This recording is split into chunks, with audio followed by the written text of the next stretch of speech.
साहेब म्हणते की गुरुदेव साहेब म्हणलं की बोला बोला. आता लय दिवसाला फोन लावला. मी आता 2022 मधून राहिलेलो आहे आपल्या याच्यामध्ये. हा हा हा हा हे दिवस म्हणतो आपले आई मी. अरे वा. आई म्हणत आता फोन लावा मग 4-5 वेळेस लावला आपल्याला पण मग ते उचललाच नाही तिकडून. तुमचा फोन रजिस्टर नाही ना म्हणून. हा 2 शब्द बोललो होतो मी पहिल्याने म्हणजे त्याला आता 2-4 वर्ष झाली. हा हा हा तर तुम्ही म्हणत करत राहायचं. आणि काय आपल्या हातामध्ये काय आहे? आपल्या हातात काय आहे तेच की असं तुम्हाला 4 शब्द प्राप्त झालाय का? हो हो बाबा. बर. आईला भी आपल्या. मग आता तुमची काय इच्छा आहे आता काय करायचं पुढे असं? काय नाही मी म्हणलं आता बाबाला 4 शब्द बोलावा म्हणून मग आई म्हणत की करा फोन. आता काय बोलायसारखं काही नसतंच ना बाबा. बोलायसारखं काही राहिलंच नाही तर बोलायचंच काय पण असं गुरुदेवाचा एक आशीर्वाद म्हणून. असं आहे की 4 शब्द प्राप्त झाला म्हणजे परमात्मा प्राप्त झाला म्हणजे परमात्म्याने आपल्याला प्राप्त केलं. त्यांनी त्याच्याकडून आपली निवड केली. निवड कशासाठी केली? आपल्याला त्यांनी त्याचे मोक्षाचे दरवाजे उघडे केले.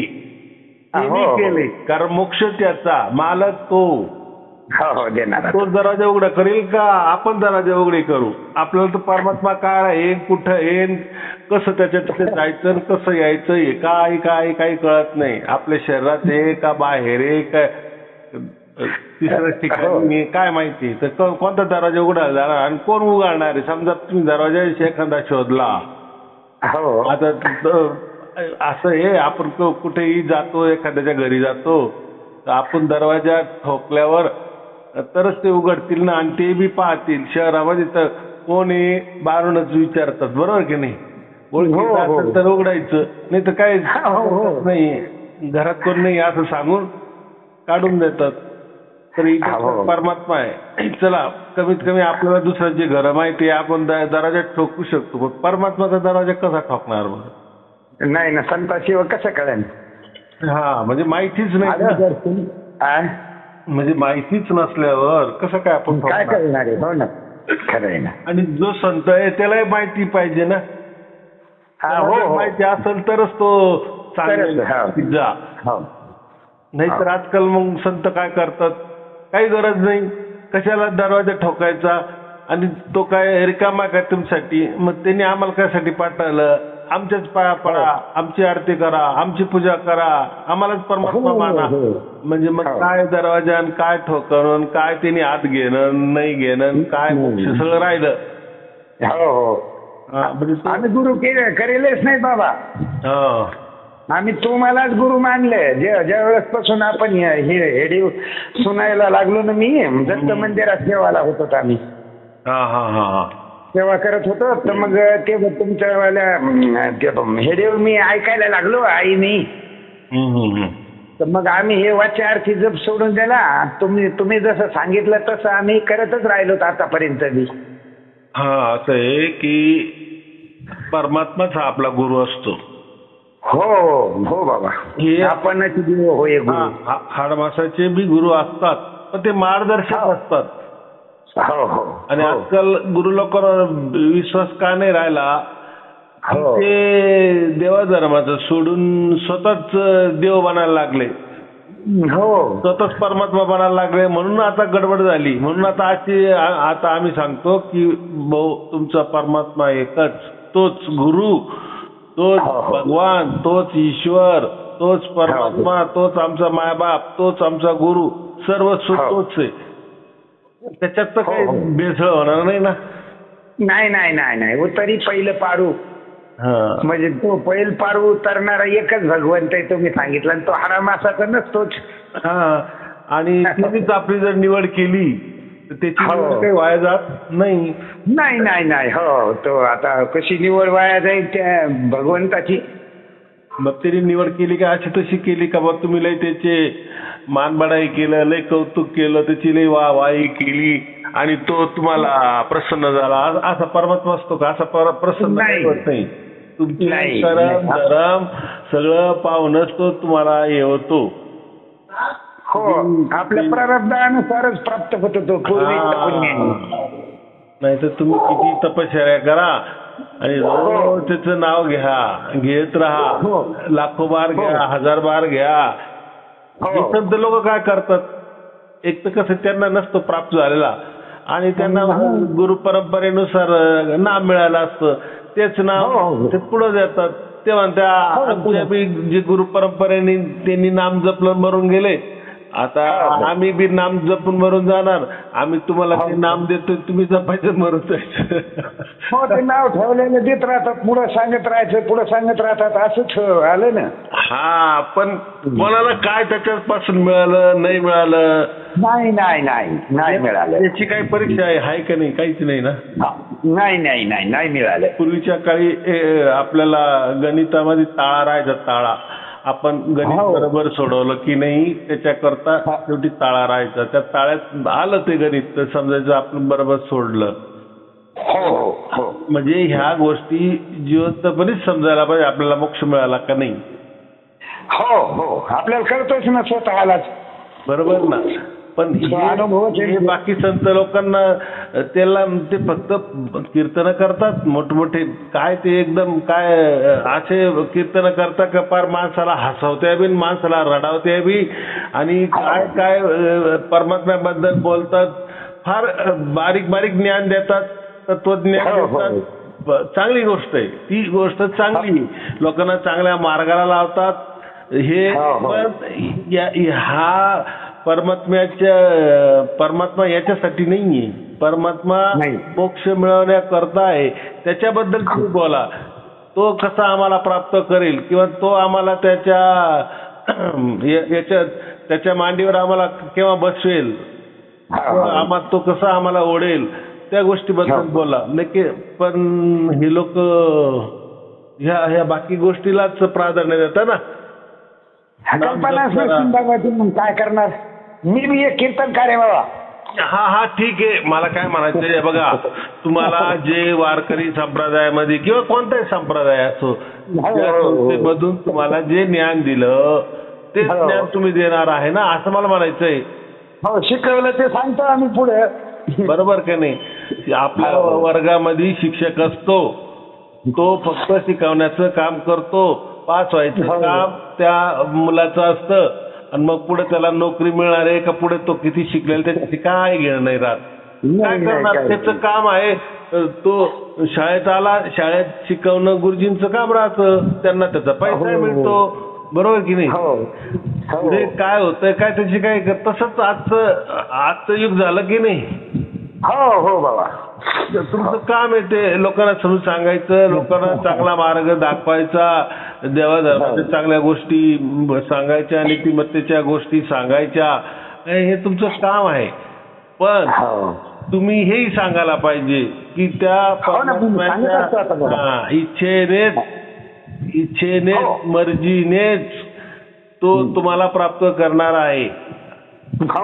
आमच्या तुमच्या मर्जीने नाही, कोणत्या कृपेने नाही. गुरु जो असतो हाडमासाचा, हा मार्गदर्शक असतो, मार्गदर्शक, बरोबर. तो गुरु काही परमात्मा नसतो किंवा परमात्म्याचा अवतार नसतो, हे महत्वाचं आहे. तर तुम्ही कीर्तनकार आहात, असे प्रवचनकार बी आहे, तर सत्य सांगायचं, काय जे आहे ते सांगायचं, तर ते सांगायला परवानगी आहे. आणि सत्याच्या ठिकाणीच परमात्मा नांदतो ना. बरोबर की नाही. सत्य म्हणजे सत्संग जिथे होतो, कीर्तन जिथं होतं, भजन पूजन जिथे होतं, तिथे परमात्मा असतो असं म्हणतात. पण जे काही होतं ते त्याच्याद्वारे होतं आणि ते महत्वाचं आहे. खरंय. पण आजकाल काय झालंय की जे कीर्तन ऐकायला लोक येतात, प्रवचन ऐकायला लोक येतात, भजनाला लोक येतात, हो, ते हो. असं समजा का एक टाइम घालवण्याकरता येत्या, टाइमपास होण्या कला झाली ती बाबा, कला आहे ती एक. नाही नाही, म्हणजे लोक ऐकायला की आपल्याला मोक्ष मिळवायचा आहे, देवाला मिळवायचं आहे, त्या गोष्टीसाठी येत नाही. एक नाही नाही, याच्याशी काही संबंधच नसतो त्यांचा. विरंगुळा बा, एक भक्ती करायची बा, चांगलं असतं हो, बा, हो. कीर्तन ऐकणं हो, चांगलं हो. असतं बा, भजन केलेलं चांगलं असतं बा, आपलं हो. संसाराचं चांगलं होतं बा, हो. चांगल्या मार्गाला लागलो तर माझं पोरगा माझ्याकडे पाहून तो बी चांगल्या मार्गाला लागल, हा हो. उद्देश आहे. त्याच्यामुळे काय बरं, हो हो. पण त्याला बी मोक्ष माहिती नाही, त्यालाही परमात्मा माहिती नाही, त्याला त्याच्याबद्दल काही घेणं देणं नाही. तो म्हणतो भाऊ बघा, हे हो. असं आहे, माझा संसार आहे, माझ्या घरातले आजारपण आहे, ती त्यांचं आजारपण जरी देवाने घालवलं लय मिळवलं, पोरांना नोकरी पाणी लागली ना लय मिळवलं, पुरींचे लग्न झाले ना लय मिळवलं, माझं चांगलं झालं ना, माझी कोर्ट कचेरी मिटल्या ना लय चांगलं झालं. म्हणजे त्यांना याच्यामध्येच मोक्ष पाहिजे किंवा तुम्हाला मोक्ष मानता. याचा मोक्षाचा काय संबंध? नाही नाही नाही, त्याच्यामध्ये नाहीच ना बाबा. सत्यज्ञानानंतर जगनाचे प्रवर आहे, ते म्हणते सत्यज्ञान झालं की पुढे काय नाही. तर असं आहे की हे लोक म्हणजे प्रापंचिक सुखासाठी कीर्तन ऐकत्या, प्रवचन ऐकत्या, जप करीत्या, तप करीत्या, माझे काम व्हायला पाहिजे, माझ्या मनातल्या इच्छा पूर्ण व्हायला पाहिजे, मनाजोगं व्हायला पाहिजे. मग याच्यात काय मोक्ष संबंध आला? नाही, त्याच्याशी काही संबंध नाही. तुमच्या मागणी पर कशाशी संबंध, भगवंताचा आणि आपला काही संबंध नाही. हा, तुम्ही हे करा ना, मागणी करा, मला मोक्ष दे, ही मागणी योग्य आहे. हो, पण माझ्या पोराला नोकरी लागू दे देवा, काय मोक्ष आला? नाही नाही नाही. म्हणजे ही जी संसाराची जी मागणी करतो त्यामध्ये काही मोक्षाची घेणं देणं नाही. प्रापंचिक काम आहे आणि हे होतातच. तेव्हा तुम्ही कोणी गुरु करा नका करू, देवाला भजा नका भजू, जे तुमचे काम तुमच्या कर्मात धर्माने होणार आहे ते होणारच आहे. आणि जे किती पूजन पाठ केलं, किती गुरु बनवले, किती देव धर्म केले, तपय केलं, जपय केलं, कोणाचे आशीर्वाद घेतले, तीर्थाटनही केलं, काही केलं, जे नाही व्हायचं ते नाहीच व्हायचं. बरोबर आहे. शेवटी आपला पाठीमागचा जन्म, जे आपण पाठीमागे केले पूर्वजन्मी जे कर्म केलेले तेच प्रारब्ध या जन्मी आलेले आहे. आणि आता जे काही कर्म करू राहिलो तेच पुढच्या जन्मी प्रारब्ध होणार आहे. हे हात किती सोपं आहे. तर आपल्याला मनुष्य जन्म असा आहे की एका वेळेस प्रारब्ध भोगायचं आहे आणि एका वेळेस कर्म बी करायचे, दोन्हीची सांगड घालायची. हो हो, क्रियामान आणि प्रारब्ध. बरोबर. तर मग एका वेळेस या दोन गोष्टी आहे. तर कोणत्या गोष्टीमुळे कोणती गोष्ट झाली, माझ्या प्रारब्धामुळे माझ्या पोराला नोकरी लागली की माझ्या कर्मामुळे लागली का त्याच्या कर्मामुळे, हा विषय समजत नाही, समजून घ्यायचा नाही. कृष्णाने काय सांगितलं? फळाची चिंता करायची नाही, फळाची अपेक्षा करायची नाही, कर्म करत राहायचं. हो हो. हा, हे कशामुळे झालं? हे प्रारब्धामुळे झालं का आताच्या चालू कर्मामुळे झालं, त्याच्या कर्मामुळे झालं का माझ्या कर्मामुळे झालं, की माझ्या वंश परंपरेमुळे झालं, काही माझ्या वंशाला काही कोणी आशीर्वाद दिला त्याच्यामुळे? त्याला हजार कारण आहे. चांगलं व्हायला हजार कारण आहे, वाईट व्हायला हजार कारण आहे. पण त्याच्यामध्ये एवढंच लक्षात ठेवायचं की कोणी कोणाचं वाईट करू शकत नाही, कोणी कोणाचं चांगलं करू शकत नाही. आपले कर्मच आपल्याला चांगलं वाईट करणार आहे. हे थोडस तत्वज्ञान विषय थोडा अवघड विषय, पण समजून सोपा आहे. हो ना, हो ना, खरं आहे.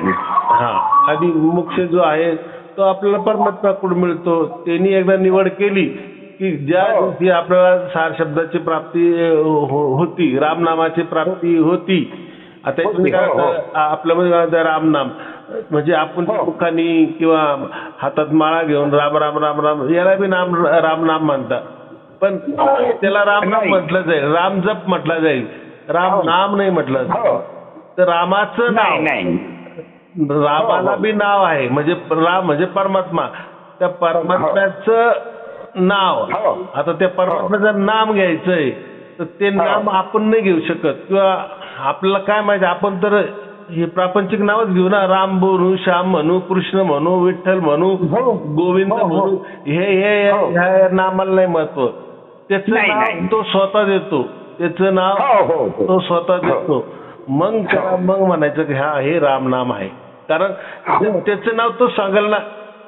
एखादा माणूस आपल्याला वाटेमध्ये भेटला, आपल्याला काय माहिती त्याचं नाव काय, तो सांगेल तोंडाने. तो सांगेल. हो बरोबर आहे, खरं ना. हो खरं. मग मला हेच म्हणायचं की परमात्माचं तसंच आहे ना. तो त्याच्याकडून जे नाव देतो ना, मग त्याला राम नाम म्हणायचे. ते राम नाम, ते खरं परमात्म्याचं नाव, पण ते त्याच्याकडून येतं. आता त्याला त्याच्याकडून येतं, मग त्याला तर काही भाषा नाही. परमात्म्याला काय भाषा आली, का लिखावट आली, का पढाई आली, का लिखाई आली, तिथे काही गिरवणं नाही आलं, काही अक्षर नाही आलं, काय काही नाही आलं. कारण परमात्मा जो आहे निर्गुण निराकार सगुण साकारच्या पलीकडे आहे ना. त्याला सगुणे म्हणता येत नाही, निर्गुणे म्हणता येत नाही. हा इथं दोन्ही बी आहे ना, हा इथं दोन्ही बी नाही बी. असं आहे.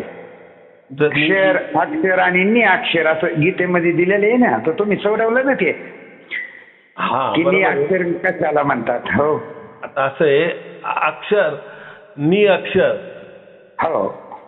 जे आहे ना, तर त्याच्यामध्ये खरं मध्ये पाहायला गेलं वेदांचा अर्थ काय होतो, अक्षर म्हणजे ज्याचा नाश होत नाही. अक्षर म्हणजे नाश होणे, बरोबर. अक्षर म्हणजे नाश होत नाही, तर मग आपल्या आत्म्याचा बी नाश होत नाही. परमात्म्याचा तर नाहीच नाही. हा प्रकृतीचा बी होत नाही, पण प्रकृतीच्या मध्ये बदलाव होतो. बदलाव होतो म्हणजे ती बनती, म्हणजे जन्म बी होतो, ती बनती बी आणि मरती बी, म्हणजे तिचं हे लयाला बी ती जाते आणि परत तिला जन्माला येतो. आपण एखादा पीक काढल्यानंतर परत ते सगळं जमीन साफसफाई करून टाकतो आणि परत बीज पेरतो. परत ते तयार झालं, परत ते पीक काढून घेतो, परत पेरतो. म्हणजे हे चक्र प्रकृतीच्या मागे चक्र आहे. आत्म्याच्या मागे बी चक्र आहे, चक्र आहे, 84 लाख योनीचं चक्र आहे. पण त्याला एका ठिकाणी खंडित करता येतं, त्या चक्राला खंडित करता येतं. ते जेव्हा मोक्ष मिळाल्यावर मात्र मग हे चक्र खतम होतं. तसं प्रकृतीला तिचं चक्र खतम करता येत नाही. आपलं बी चक्र चालतच आहे, प्रकृतीचं बी चक्र चालतच आहे, पण तिथे प्रकृतीचं चक्र हे चालतच राहणार आहे, आपलं चक्र चालत राहणार आहे. पण मनुष्य जन्मामध्ये ते खंडित करता येतं जर इच्छा असेल तर. म्हणजे थोडस जर आपण ज्ञान घेतलं की सृष्टी काय, मी काय, आत्मा काय, हे चक्र काय, हे जर सगळं हे कोड जर आपण सोडवलं, त्याच्यावर विश्वास ठेवला की हा कोणीतरी परमात्मा एक वेगळंच आहे. परमात्मा मात्र काही चक्रात नाहीये, तो कोणाच्या चक्रात नाही, तो सृष्टीच्या बी चक्रामध्ये नाहीये. आणि मनुष्य जो आत्मा आहे, जो बी चक्रात गुरफडलेला आहे, त्याच्यामध्ये तो नाहीये, तो वेगळा आहे. तो असं समजायचं, दोघांनाही पाहतो, दोघांनाही चालवतो, दोघांवर देखरेख ठेवतो. म्हणजे सृष्टीच्या बी चक्रावर तो देखरेख ठेवतो. आणि हे जे आपले आत्मे आहे, हे आत्मे जे जीवन मरणाचं जे चक्र आहे, त्याच्यावर बी हे करतो, ठेवतो, लक्ष ठेवतो. बरं, आता बघा, प्रकृती चालवतो म्हणजे काहीतरी चालवायला, गाडी उभी तर गाडी चालू झाली तर ते उपयोगाची गाडी नाही तर मग सडून जाईल, ती काय उपयोग, बंद पडल्यावर काय कामाची. तसं ही प्रकृती चलायमान आहे. याच्यामध्ये ड्रायव्हर आहे बसलेला, तो चालू राहिला म्हणून ते चक्र चालू राहिला. तसं आपलं आत्म्यांचं बी चक्र आहे, 84 लाख योनीचं चक्र, प्रत्येकाचं चक्र वेगवेगळं आहे, चालू आहे. ते बी चालू, ते बी चलायमान कोण आहे, ते चालवणार परमात्मा आहे. तो एकच, बरोबर. तसं प्रकृतीचं चक्र थांबवायला काही टायमिंग असतो, काही काळाकरता ते थांबले बी जातं, परत सुरू होतं, परत. पण मनुष्याचं ते बी तसंच आहे, प्रकृती सारखंच आहे.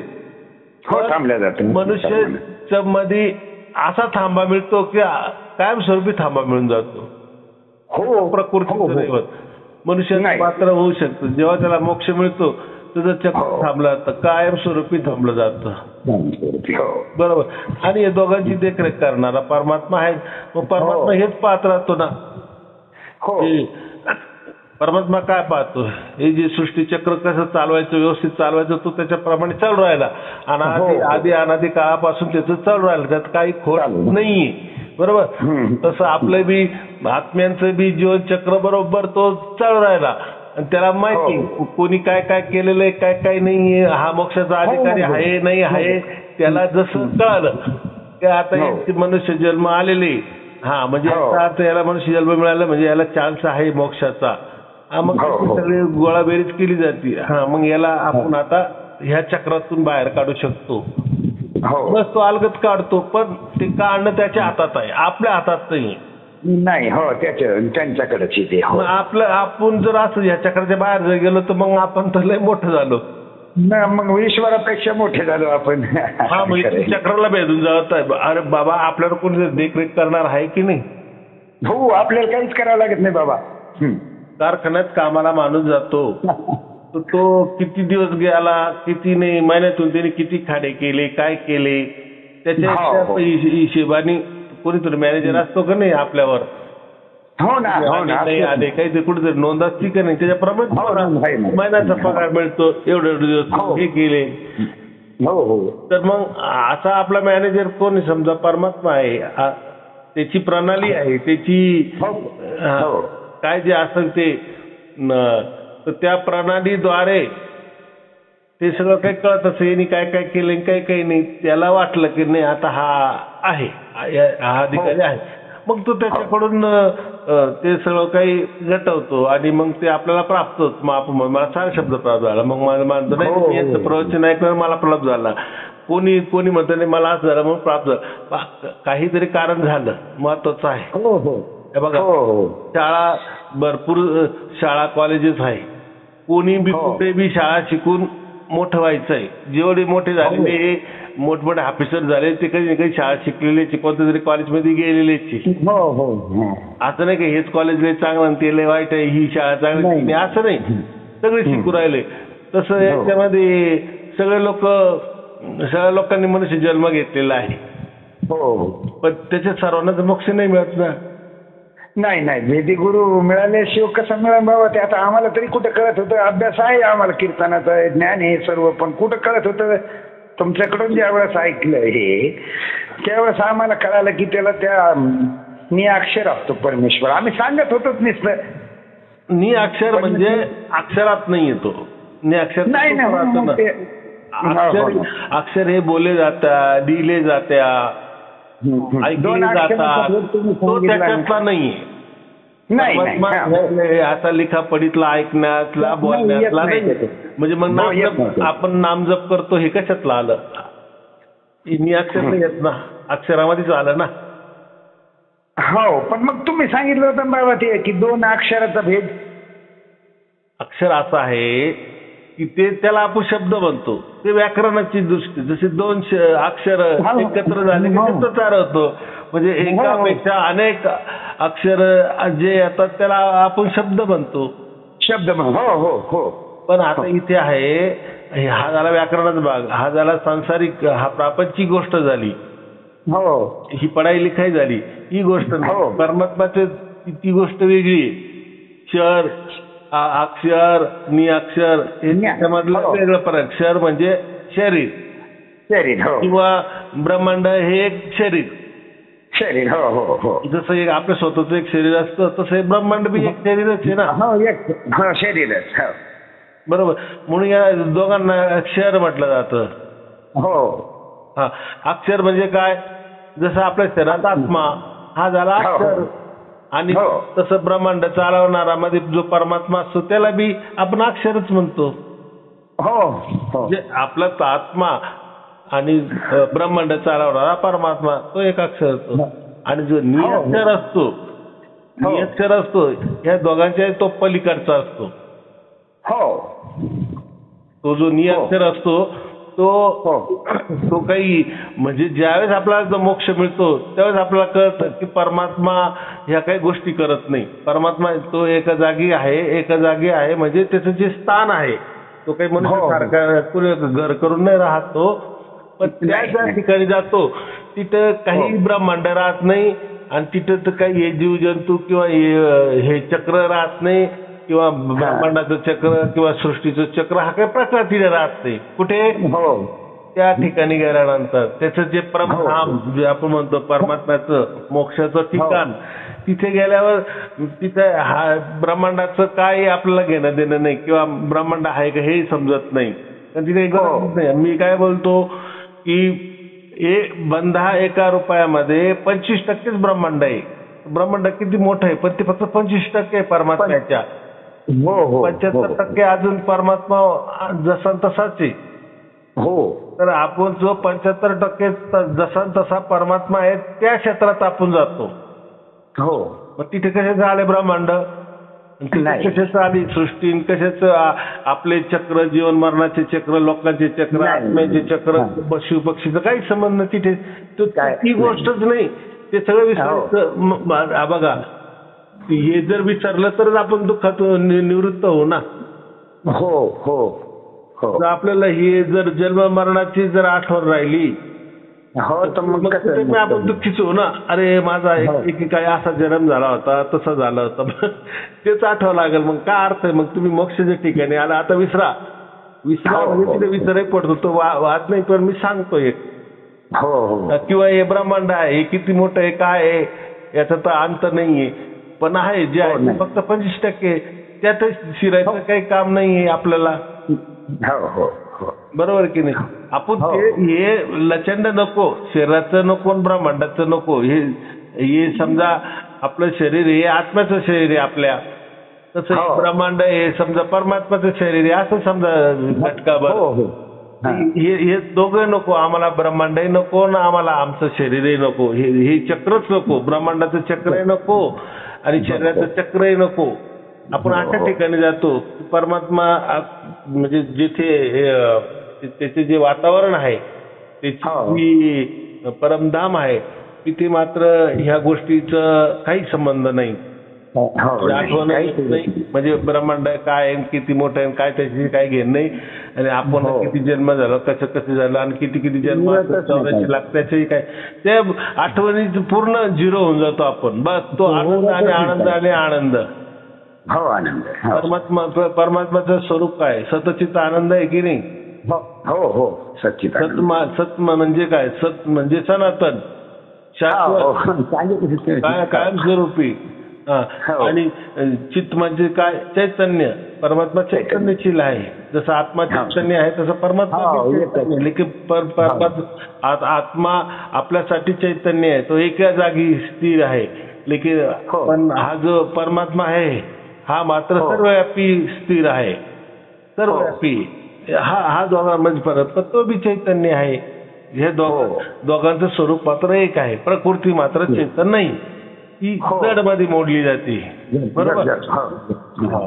तर हे तिन्ही गोष्टी आपल्याला लक्षात आल्या म्हणजे सगळं काही समजलं. तर मग आपण अशा ठिकाणी जातो का तिथे तो परमात्मा राहतो. मग तिथे अखंड आपला आनंद जसं सचित म्हणजे चैतन्य आणि आनंद म्हणजे आनंद. तर ह्या पृथ्वी तलावर जो आनंद आहे तो नाही. तो वेगळा एक आनंद असतो. तो अखंड राहतो आनंद. पृथ्वी तलावरचा आनंद जरी आज आपण लय खुशी तर उद्या काय एखादी बातमी येईल तर लगे आपण दुःखी होऊन जाऊ. किंवा काही घटना घडेल झालं असं ना. तिथे अखंड आनंद आहे. सगळंच अखंड आहे तिथे. जिथे सत बी सनातन आहे चैतन्याचा बी सनातनच आहे. म्हणजे स्वयंभू आहे. तसं तो आनंद बी स्वयंभू आहे हमेशा केली आहे. तर मग आपण अशा ठिकाणी परमात्म्याच्या मांडीवर बसतो म्हणा किंवा त्या क्षेत्रात जातो त्या वातावरणात जातो त्या परिस्थितीत जातो.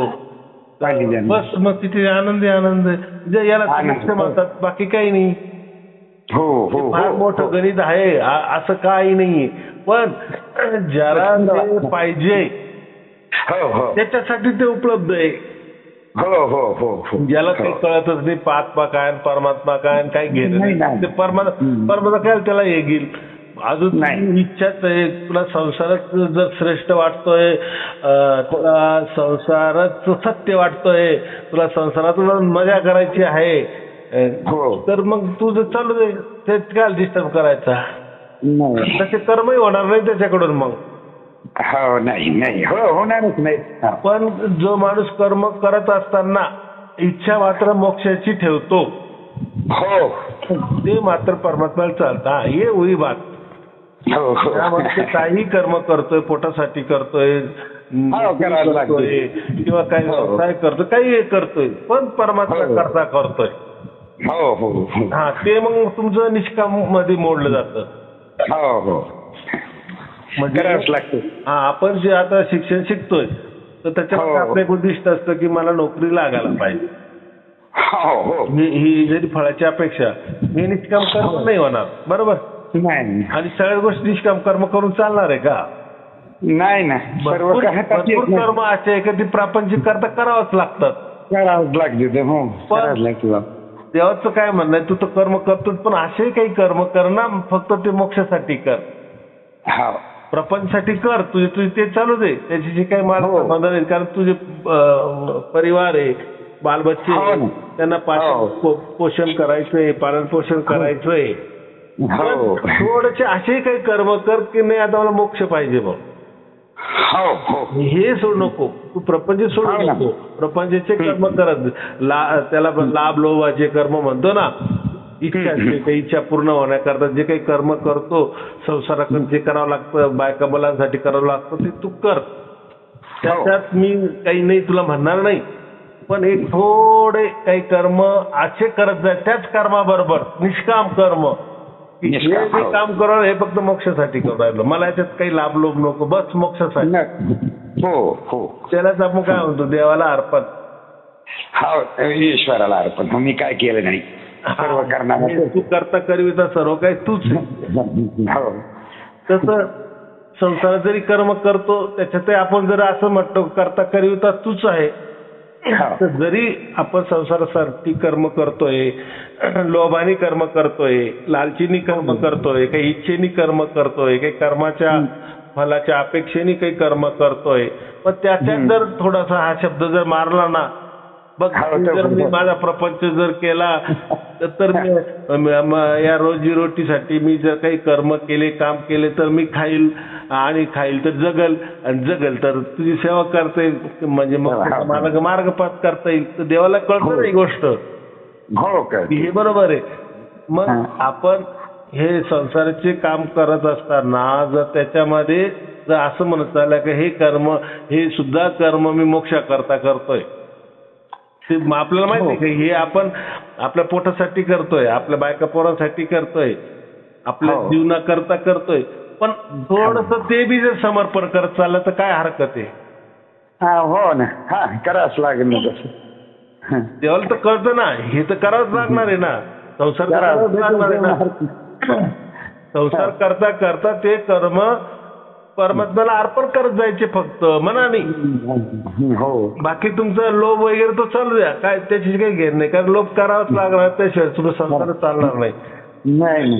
पण भावना अशी एक छोटीशी मनात ठेवा ना, मला करायची तर काही इच्छा नाहीये, हे मला तर मोक्षच पाहिजे, पण आता काय परमात्मा आता आलाय, जसे दिवस आले, आली जशी परिस्थिती आले, माझे जे कर्म भोग येते तर मला भोगायचे ते.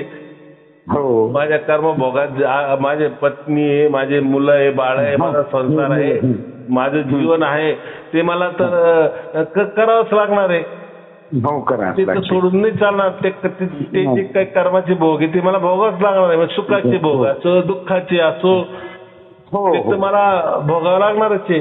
पण हे भोगायच्या वेळेस माझी इतकीच इच्छा आहे की हे कर्म बी तुला अर्पण, तुझ्या चरणी अर्पण, कारण मी हे करू राहिलो केवळ तुला प्राप्त करण्याकरता करू राहिलो, म्हणजे मोक्षाकरता करू राहिलो.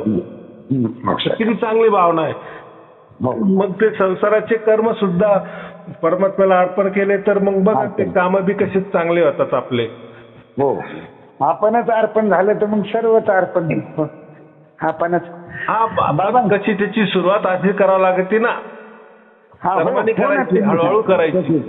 हळूहळूच होती मग एकदम होणारच नाही. आता परिस्थिती अनुकूल असल्यावर घरी मग तेच सांगते तर करायचंच आहे. कोणी परत सांगत नाही तुम्हाला सगळं सोडून द्या माझ्या पाठीमागे लागा. मग मी तेच सांगतो असं असं करत चालायचं हळूहळू. मग परमात्मा बुद्धी देतो ना. मी एकवासाठी सांगितलं ज्यांना प्राप्त नाही होत ते म्हणता मग आम्ही कसं काय प्राप्त करावं, मग काय आम्ही सगळं सोडून द्यावं का, मग आम्ही काय संन्यासी हो का, मी माझ्या बायका पोरं सोडून देऊ का.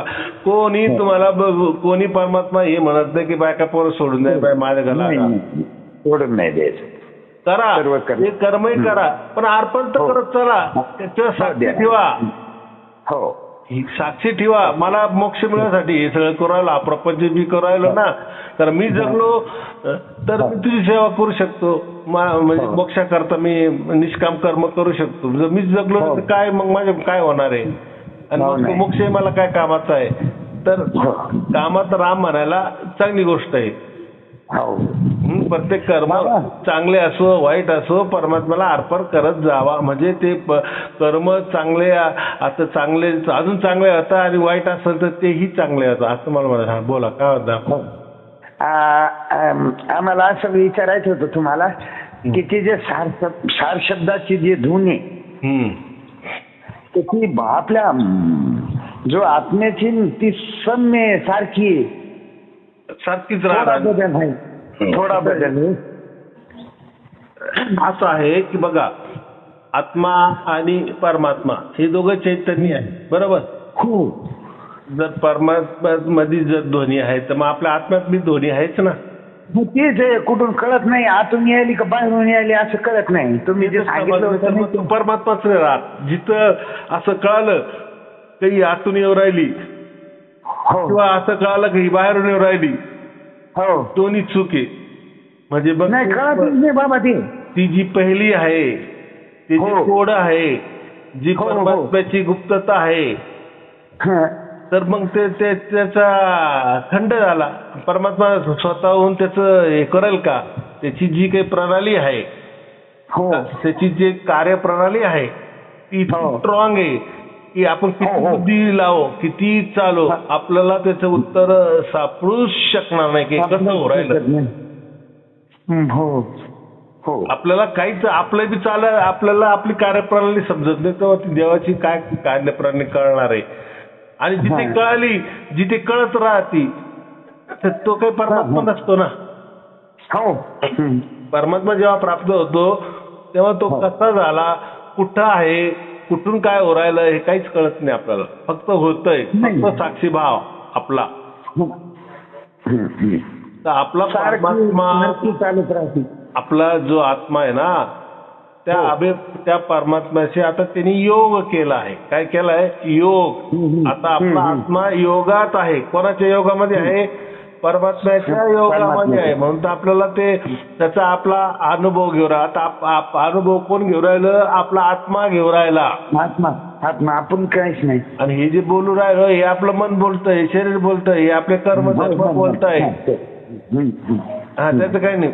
पण जिवंतपणे आपल्याला कळालं की आपला आत्मा परमात्म्याशी जोडला गेला. यालाच तर मोक्ष म्हणतो. यासाठी तर मनुष्य जीवन असतं. ही तर कसोटी असती ही तर परीक्षा असती. ही काही सहज सोपी नाहीये. आता कशाला प्राप्त झालं त्याला असं वाटतं अरे मला सहज झालं मग याच्यावर भुरका नाही बाबा झालं. हे लोक हजारो लोक किती दहा मला प्राप्त झालं मग काय करणार त्याला.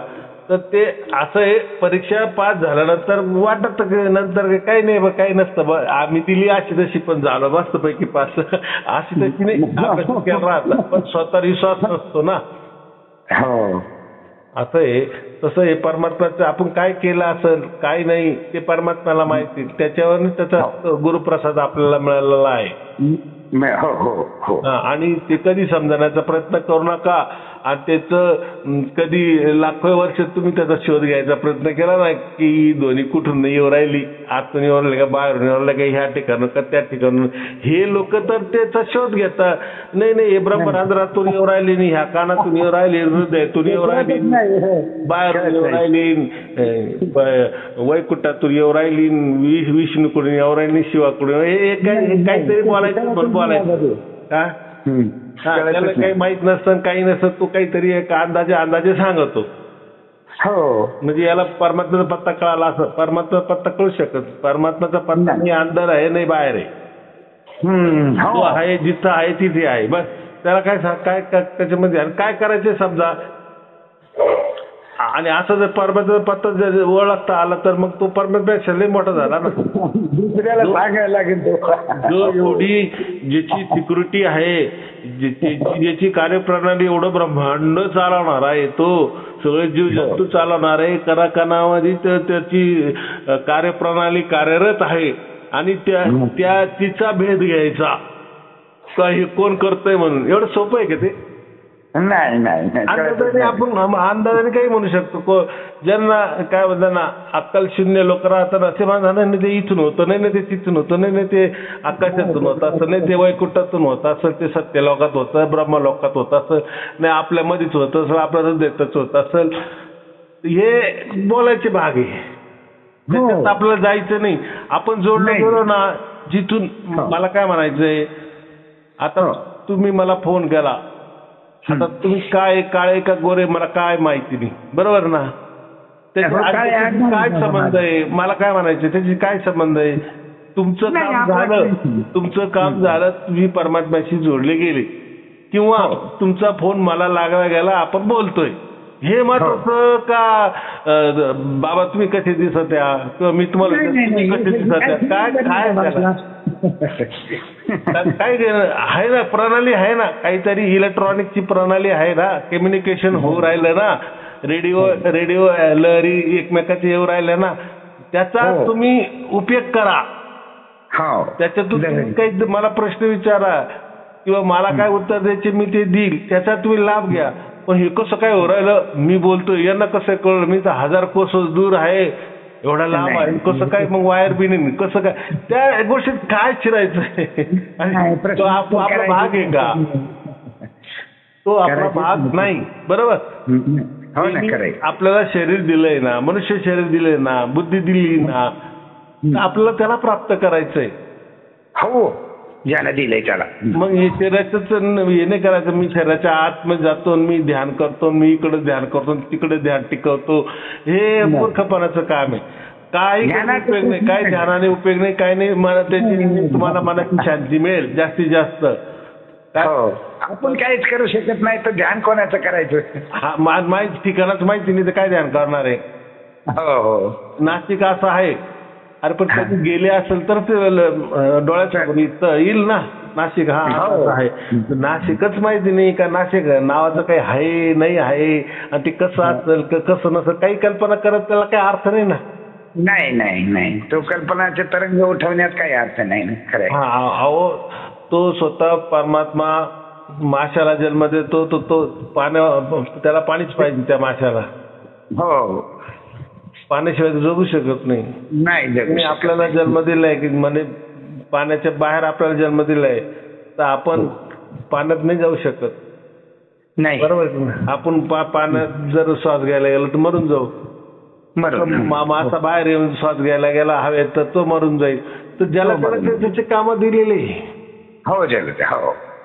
आणि त्याच्यात आपल्याला जास्त पडायचं नाही. आता आपल्या नशिबाने आपल्याला मनुष्य जन्म मिळालेला आहे, बुद्धी मिळाली मी ना, मग मी माग काय होतो, मग माझं पुढे काय होणार आहे, हे ह्या गोष्टी सोडून द्यायच्या. विचारच करायचा नाही त्याचा. करून उपयोग नाही. एवढं तर माहिती ना की मनुष्य जन्म जसं धर्म अर्थ काम मोक्ष करता आपल्याला हा मनुष्य जन्म मिळाला आहे. आता ही परीक्षा आहे, याच्यात आपल्याला पास व्हायचं आहे. नाही तर नाही पास झालं तर पुढे जायचं. म्हणजे पुढचे जन्म मग आहेच तयार आहे ते. तर हो नंतर तेच करत आलो तर आपण पुन्हा आता आपल्याला असं काही नाही केले गोष्ट मोठी. पुढे बी माग जसे हजारो लाखो करोड जन्म घेतलेले तर पुढे हजारो लाखो करोड जन्म घेणार आहे. पण आपल्याला एक संधी मनुष्य जन्माची संधी. हो. तर ही संधीचा फायदा करायला काय हरकत आहे. सोडायची नाही. बरोबर की नाही. आपण हे असं केलं, कोणी तुम्हाला म्हटलं अहो असं थोडी असतं का, असं थोडी असतं, चुकीचं आहे, खोटं आहे, बकवास आहे, झूट आहे. हो मी केलं बरोबर, मला झालं, ते खरं झालं खोटं झालं, मला मोक्ष मिळेल नाही मिळेल, बरं मी समजा ते नसतं केलं, आता तू मला जे प्राप्त झालं ते खोटं आहे, बरं मी काय करायला पाहिजे सांग बरं मला. नाही करतोच आहे ना मी. हो हो ते करून मेल्यापेक्षा हे करून मरतो ना मी. जर माझं असं काहीतरी होणार आहे तर मी असं करून मरतो ना. झालं माझी लाटरी लागली तर मला मोक्ष मिळेल. जर ते म्हणताय ओरडू म्हणताय की भाई हेच आहे, हेच रामनाम आहे आणि यालाच मोक्ष म्हणतात अशी, आणि हीच परीक्षा असते मोक्षाची आणि ती परमेश्वराकडूनच होत असते परीक्षा. निश्चय केला की होतंय, निश्चयच पाहिजे. हा तर दुसरे सांगून काय उपयोग आहे. बरं नाही ते काय देणार आहे आपल्याला, तर आपण त्यांच्या मार्गाने जाऊ. नाही आपण म्हणू शकतो की हा माझा मार्ग चुकीचा आहे, ओके काय हरकत नाही, थोडा वेळ करता तुझा मार्ग सांग. तर त्याचा मार्ग काय आपल्याला माहिती, काहीतरी नाम देतो तो, मला गुरु माना, मला गुरु माना, मला परमात्मा माना, माझी पूजा आज्ञा करा, हे खाऊ नका ते खाऊ नका, इकडे जाऊ नका तिकडे जाऊ नका, ही भक्ती करा ती भक्ती करा, ही सेवा करा ती सेवा करा, वारी करा, काय करा काय करा, हजार प्रकार तो सांगत. अरे काय काय अर्थ. आणि मग हे केल्याने मोक्ष मिळेल का, तो हा मिळतो म्हणे, ते मेल्यानंतर कळतं. अरे काय, अरे मग इकडे मी मेल्यानंतरच मला कळणार आहे ना.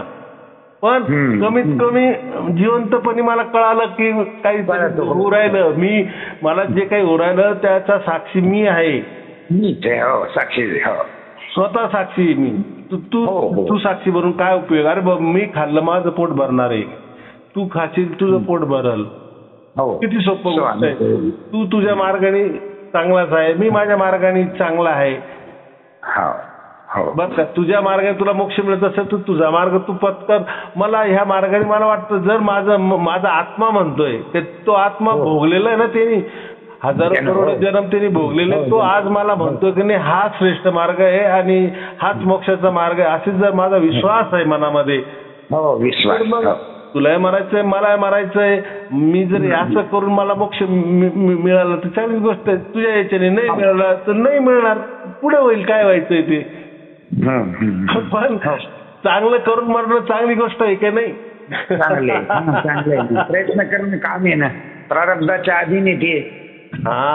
मला काय म्हणायचं, जी घटना आपल्या घटू राहिली किंवा अशी घडलेली आहे का तिचा आपण काहीच बोध करू शकत नाही, कोणाला सांगू शकत नाही, कोणाला काय काय होऊ राहिलं.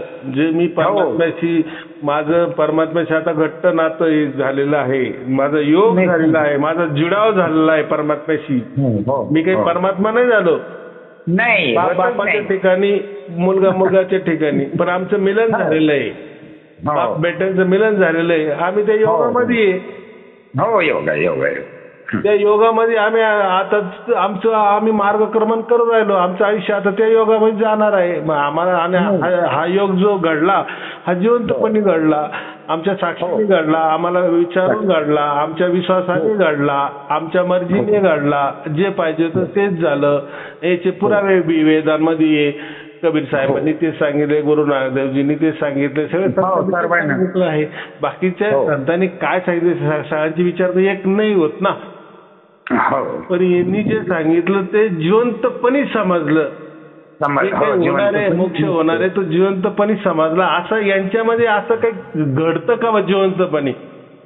नाही, जिवंतपणे आपलं घडत ते 24 घंटे घडू राहिलं. असं नाही की बा थोडं आज घडलं उद्या वेगळं घडलं परवा थोडस काहीतरी आपण ज्याला झलक म्हणतो त्या झलकीचा काय उपयोग आहे?